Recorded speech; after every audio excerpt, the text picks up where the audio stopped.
a problem of an election because people wanted to sell an agenda and a candidate who could not be sold. Honorable Speaker, I thank Kenyans that they could read through the lies, but the pain they bear today out of those things, Honorable Speaker, is what the Chair Finance is tabling today. Honorable Speaker, I want to speak to Senator Omtata. It was one thing to be a public litigant in the courts. It's another thing to be a legislator and to be a leader. I want to plead to Senator Omtata and all of us to become leaders.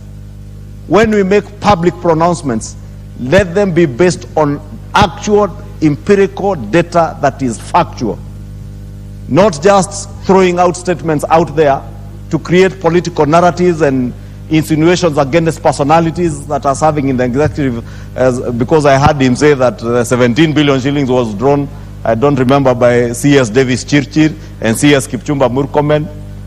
Honorable Speaker, we must carry the institution of Parliament with the dignity it deserves. And because many of us say things in Parliament where you think you have immunity from prosecution by people when you defame them or slander their names, Honorable Speaker, we then have to carry ourselves with a lot of dignity and be careful on what we say about other people's names and the conduct of their offices.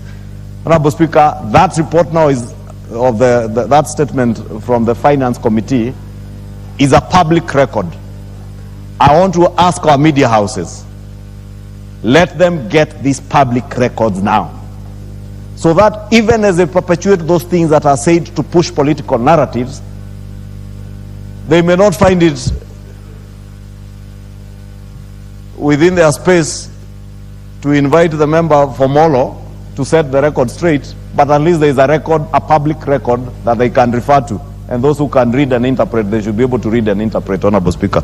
Honorable Speaker, I support that statement, and I truly hope that all Kenyans now have facts as they have been laid.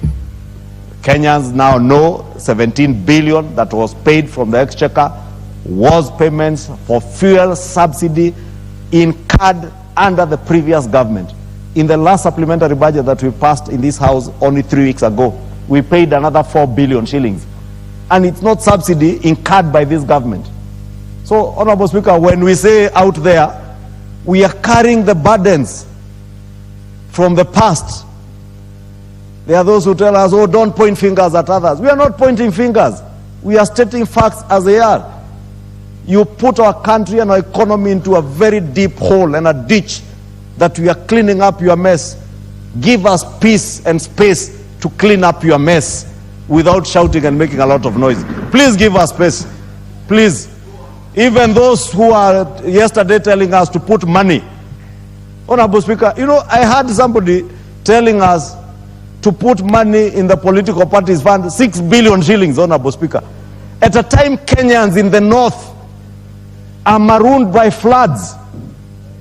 The Azimio coalition, all they can do is ask for money to hold rallies and hold caucuses, political party caucuses, into the political parties fund. I support what this House did in cutting funds to the political parties fund and taking that money to the people of the north who are living without food, who are living without medicine after being cut out by floods, Honorable Speaker. It is a height of irresponsibility with leadership to be asking for money to buy bread and tea and mandazis at some place somewhere in Lavington or Capitol Hill, Honorable Speaker, at the expense of Kenyans. Yet, when you speak in funerals, you are telling us, oh, the cost of living. How do you bring down the cost of living? By putting money in the political parties fund to go and fund your political activities.